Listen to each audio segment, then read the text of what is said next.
Selaku ketua RW Kelapa Gading datang ini mana? Oh itu ganteng banget. Kita bilang tadi ustadznya kecil banget. Saya belum tahu yang kecil ya. Kalau ngantuk ya Ustadz, kalau ngantuk bagaimana tuh kecil-kecil tak Pak RW?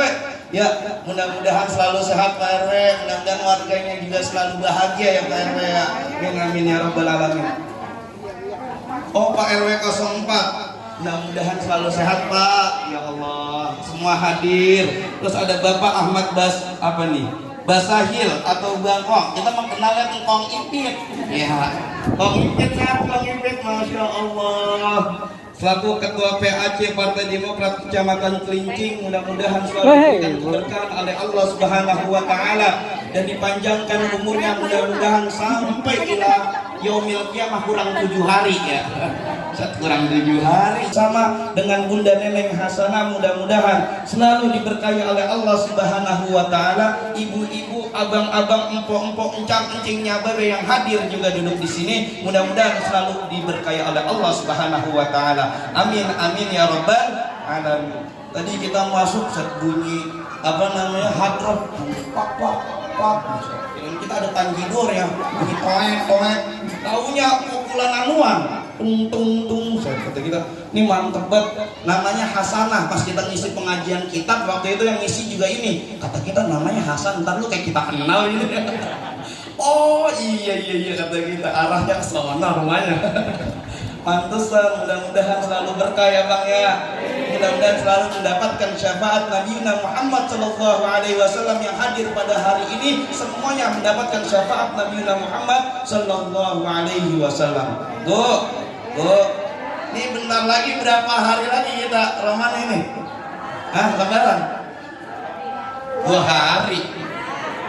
Saya sudah kayak MUI Pak RW. Tahu-tahuan, berapa hari lagi Bu? 3 kali ya, 3 hari, 4 hari daripada punya baju baru. Ya Allah, siapa bilang sama Bapak. Bilang sama Bapak, belum-beluman mulu. Kadang kan bini dapat 3, lakinya kagak, cuma dibeliin sempak 1. Ya, begitu. Tapi di akhir Ramadan ini Rasul telah mengajarkan kita dengan doa agar doa di akhir Ramadan ini kita bisa dikasih sayang oleh Allah. Allahumma ja'al, ya Allah, Allahumma ja'alhu, katanya, ya Allah jadikanlah Ramadan ini akhir siyamana, sebagai akhir yang benar-benar baik untuk puasaku. Iya. Wala taj'al, ya Allah jangan jadikan Ramadan ini sebagai akhir yang nanti akan datang. Karena apa? Supaya apa? Waj'alni rahmana waj'alni wala taj'alni, bukan kita lupa, marhuman wala taj'alni mahruman. Jangan sampai di bulan Ramadan yang akhir ini ketika kita diambil dicabut oleh Allah Subhanahu wa Ta'ala nyawanya, tidak diberikan kasih sayang oleh Allah Subhanahu wa Ta'ala. Tanda-tanda akhirnya bulan Ramadan apa Bu? Diskon tambah banyak. Buset, diskon. Buka aplikasi Shopee banyak yang gitu ya, sel, ngerti banget ya, nol kirim. Salah satu tanda akhir Ramadan kalau sekarang. Kalau dulu tandanya masuk Ramadan katanya banyak yang namanya iklan marjan. Sekarang udah nggak ada iklan marjan, udah mulai hilang nih. Mulai ada pangguan ya. Habis pangguan muncul lagi nih iklan-iklan baju ya. Habis itu iklan-iklan make up. Itu iklan-iklan buat ibu semua, bapak mah kagak. Di bulan Ramadan ini, di akhir bulan Ramadan ini, yang pertama yang bisa kita ambil pelajaran dari bulan Ramadan itu yaitu as-sabr. Karena apa? Di bulan Ramadan termasuk syahrus sabr, hari atau bulan di mana kita belajar yang namanya sabar. Kata para ulama, sabar dibagi menjadi 3 Bu. As-sabru salatatu anwa. Pembagian sabar itu ada 3. Yang pertama as-sabru ala ta'ah, sabar terhadap ketaatan. Taat itu maksudnya apa? Taat itu maksudnya adalah atiullah wa atiur rasul wa ulil amri minkum. Ati Allah udah pasti taat itu kepada Allah. Ini kira-kira sholat terawih bolongnya berapa? Banyak ya. Kalau kata ibu-ibu, tak kita mah kan head tak. Iya, head kagak head ngomongnya head. Tahu buat ibu-ibu, bu puasa, atau kita mah udah ngocor ini, sedang ngocor aja. Tapi banyak ibu-ibu yang hanyom cuman 7 hari, tanya batal berapa bu? 2 minggu, Ustaz 2 minggu. Itu seminggunya lagi tuh kemana? Lanjut tak, kagak kuat kita. Yang pertama, as-sabru ala ta'ah. Sabar yang dimana ketika kita bertaat kepada Allah, atiullah wa atiur rasul, dan taat juga kita mengukuhkan hati kita, harus tetap percaya kepada Nabi Muhammad sallallahu alaihi wasallam. Jangan sampai ada nabi-nabi baru kita percayain. Misalkan ada namanya Kimin kali ya di Jogja dulu. Nabi namanya Kimin, sholawatnya susah gitu. Coba Doharotinul muayyan biduhuri Nabi Kimin, agak enak. Kalau namanya Ahmad, Muhammad, Yasin, Toha masih enak dimasukinnya. Coba kalau misalkan di kitab di kitab Aqidatul Awam, Adamun Idris Nuhun Huduma Salih wa Ibrahim Lutumu Tada Lutu wa Ismail wa Ishaqu kada Yakubu Yusufu wa Ayyubu tada Su'aibu Ayruna wal Musa wal Yasa Lukifli Dawuda Sulaiman Utaba Ilyasu Yunutu Zakaria Yahya Isa wa Toha. Coba Toha itu nama lain dari Nabi Muhammad, masih enak. Ulama nyatetnya juga enak pakai tulisan Arab. Ini namanya Kimin, Nabi nulisnya bagaimana? Makanya sabar taat kita kepada Allah dan Rasulullah, maknanya apa? Kepada Rasulullah kita harus terus mempercayai bahwa Rasulullah adalah akhirul anbiya wal mursalin, sebagai akhirnya para nabi dan akhirnya para utusan. Jangan nanti kalau ada nabi, saya dapat wahyu dari mana? Roh Kudus ditangkap sama polisi, namanya Lia Eden, ngaku-ngaku Roh Kudus. Ya, udah ditangkap sama polisi, emang polisi kita dong yang paling berani. Malaikat ditangkap pak, nabi ditangkap pak. Nih bisa-bisa malaikat mau nyambut polisi, gua tangkap duluan loh. Malah itu polisi kita dong yang luar biasa emang. Itu ati Allah wa atiur rasul. Yang tiga nih, ala ta'ah, sabru ala ta'ah wa ulil amri minkum. Ulil amri minkum adalah kita harus yang namanya taat kepada para pemimpin. Bunda Neneng termasuk bagian dari pemimpin kita. Negara kita itu adalah negara demokrasi yang sistem hukumnya adalah civil law. Kelihatan kita udah kayak jurusan hukum, civil law bukan common law. Sehingga civil law itu undang-undangnya itu diberikan kepada hak penuh dari legislatif. Nah, dari legislatif ini, dari semua aspirasi masyarakat seperti apa, nah itu dimasukkan. Alhamdulillah kita dapat orang Betawi yang bener-bener yang namanya menjaga yang namanya rutinitas tradisi orang Betawi. Nih jarang-jarang nih dewan-dewan yang mau orang Betawi bener-bener ada maulid. Biasanya Ustaz udah makan aja dulu, baru jam 5 udah suruh makan. Ini kalau puasa atau gimana? Masih untung kita punya Bunda Neneng. Aspirasi kita bisa masukin untuk masuk dalam undang-undang, sehingga dari undang-undang itu nanti bisa diterapkan untuk pembangunan infrastruktur dan lain-lain. Dan masih banyak lagi yang namanya manfaatnya, sehingga dari usul fikih disebutkan al-jalbul manfaati wa daf'ul fasad. Ada perwakilan dewan yang menerima aspirasi kita untuk mengambil perkara yang lebih manfaat dari kebijakan pemerintah untuk meninggalkan yang namanya hal-hal yang fasad, yang rusak dari beberapa pandangan yang berbeda. Berarti kita harus taat juga kepada pemerintah. Tapi minyak kan mahal, bagaimana? Yaudah, beli kelapa yang banyak beli kelapa. Udah yang penting kita sabar, nanti bisa diobrolin sama Bunda soal minyak juga gitu. Aspirasinya ibu-ibu kasih tahu supaya Bunda nanti di parlemen juga memberitahu aspirasinya ibu-ibu ada perwakilannya. Coba kadang kita kan persoalan masalah taat ini, masalah sama pemerintahan masih beda banget ya. Ketika kita sholat, coba lagi sholat, Allahu Akbar, Pak RW bilang, ibu-ibu ada minyak lagi murah ini bu, harganya 10.000 1 liter, itu kira-kira sholat kita lanjutin apa kita batalin? Hah? Kira-kira sholat kita lanjutin apa kita batalin? Oh, goroh betul. Gue yakin goroh. Dilanjutin tak? Oke, dilanjutin. Bu, ini minyak terbatas bu. Saya bilang sagledek ini RW. Terbatas diomongin, kita lagi sholat lagi. Allahu Akbar. Terus tuh di hati mikir, Allahu Akbar, sisain apa weh? Ya Allah, ya Rabbi.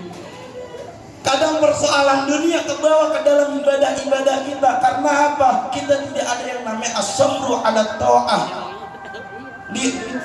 di amirul mu'minin atau di ulil amri minkum. Coba kalau kita mempercayakan diri kita juga taat kepada pemimpin, walaupun pemimpin itu misalkan itu berbuat hal yang maksiat, tapi ada beberapa kebijakan yang dimana kebijakan itu secara tidak langsung itu bisa memberikan masalah. Contoh, saya ambil contoh. Ini saya ikut kajian soalnya di Batsul Masail di beberapa para ulama. Mudah-mudahan begini, Pak RW, saya ikut kumpul para ulama. Jadi kita jangan dibilang kecil sama muda. Saya ilmunya ngantem. Kita mondok 12 tahun Pak RW di Jawa Tengah, Jawa Timur, Jogja. Dan juga saya juga kuliah S1 S2 ngambil siasat syariah, ngambil S1 S2 tentang hukum tata negara Islam.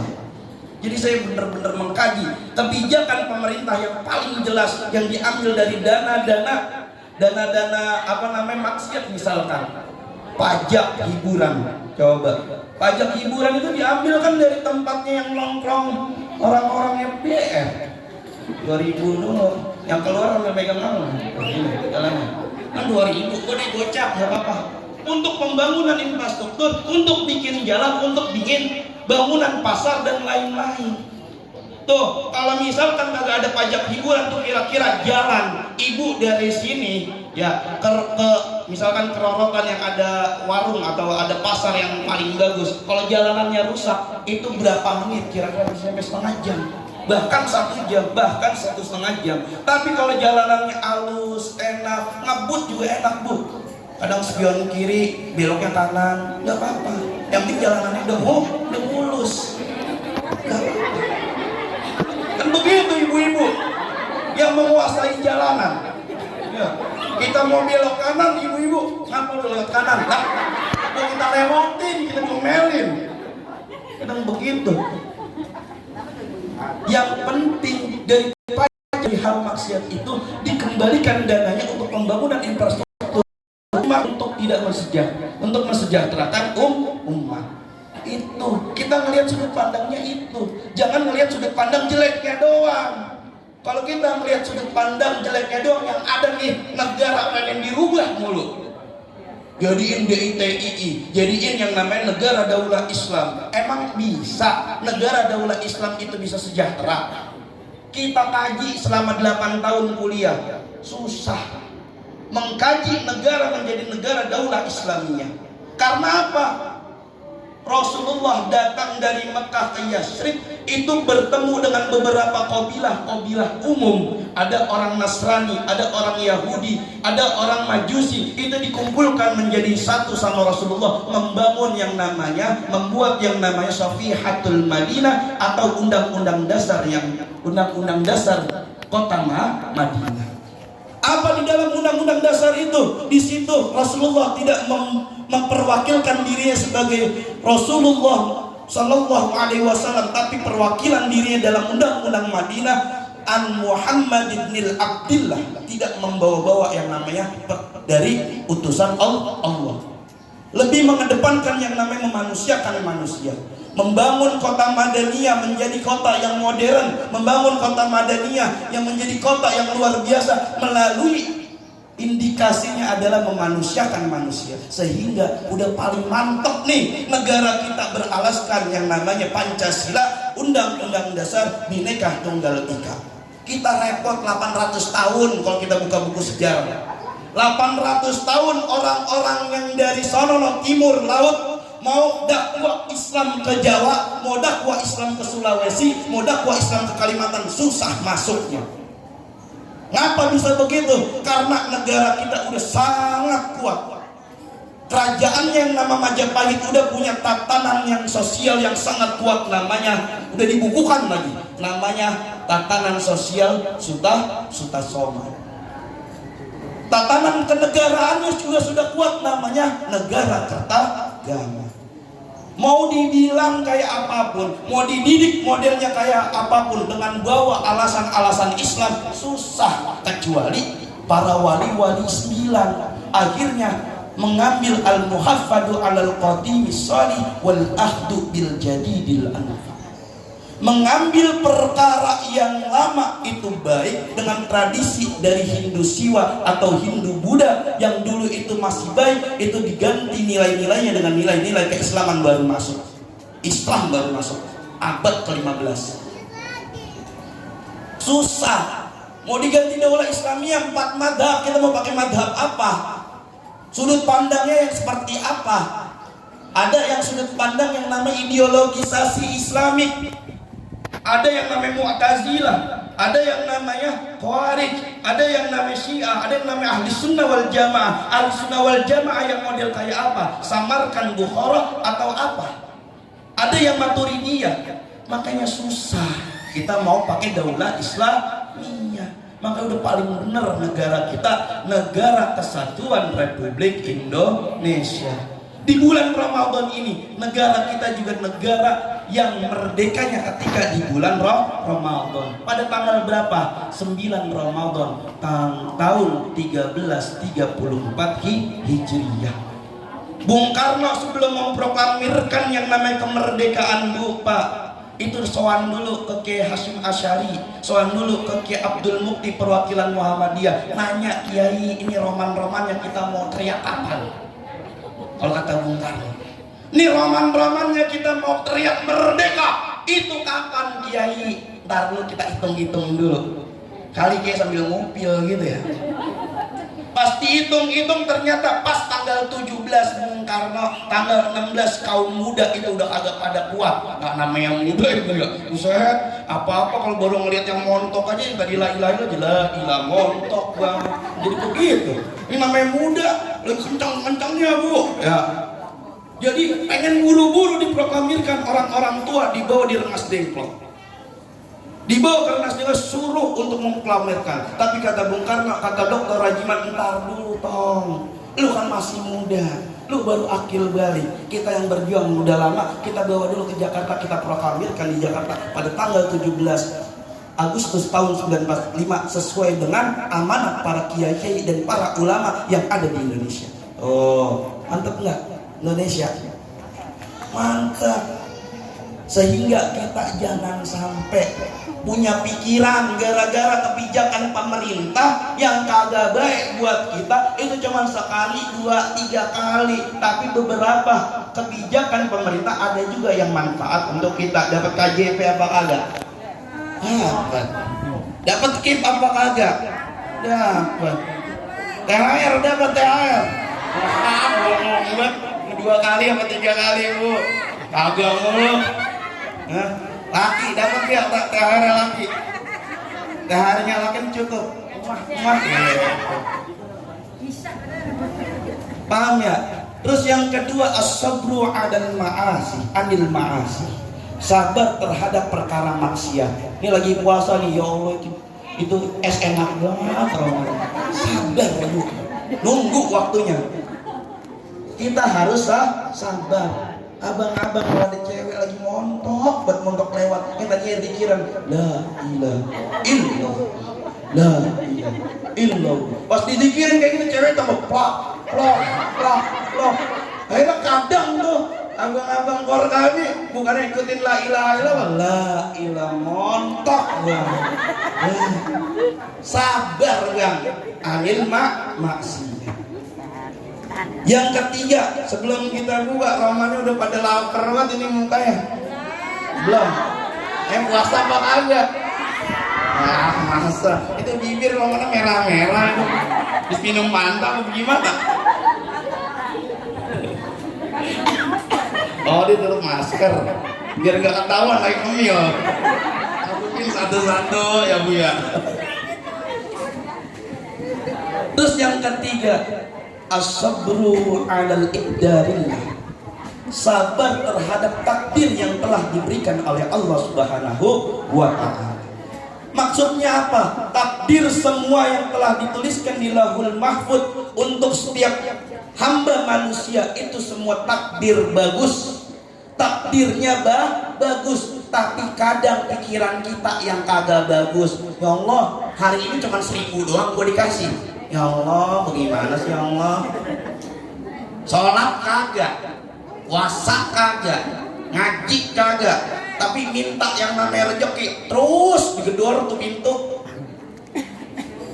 Gimana kita mau diberikan takdir bagus kalau misalkan kita aja tidak seimbang dengan penghambaan kepada Allah? Ya Allah, masa ini cuma 50.000 padahal tiap malam gue banting kartu. Ya Allah, ada yang begitu, tiap malam banting kartu, bininya banting BH. Ada yang begitu, dapatnya cuma gocap. Ya udah klewer itu, dapatnya cuma gocap. Tapi itu takdir yang sudah diberikan rezekinya oleh Allah. Makanya digedor pakai sholat duha. Sholat duha itu semua doanya doa proposal Pak. Ini banyak nih muka-muka yang biasa bikin proposal. Ya, itu semuanya proposal. Allahumma inna tuha'uka wal jamala jamaluka wal quwata quwatuka wal qudrata qudratuka wal ismata ismatuka. Allahumma in kana rizqi fis sama'i fa'anzilhu ya Allah. Jika ada rizki yang ada di langit turunin ya Allah. Wa in kana rizqi fil ardi fa'akhrij. Kalau ada di bumi keluarin ya Allah. Wa in kana rizqi fi ba'id faqarribhu. Itu kalau misalkan rezekinya jauh, deketin ya Allah. Kita minta mulu sama Allah, tapi kadang kita bisa nggak balance ibadah kita kepada Allah. Berapa menit lagi bang kira-kira bang? Allah malah langsung ngedap. Kita kan harus tutup dulu ini, susah. Jadi tiga hal yang bisa kita ambil di bulan Ramadan sekarang adalah as-sabru.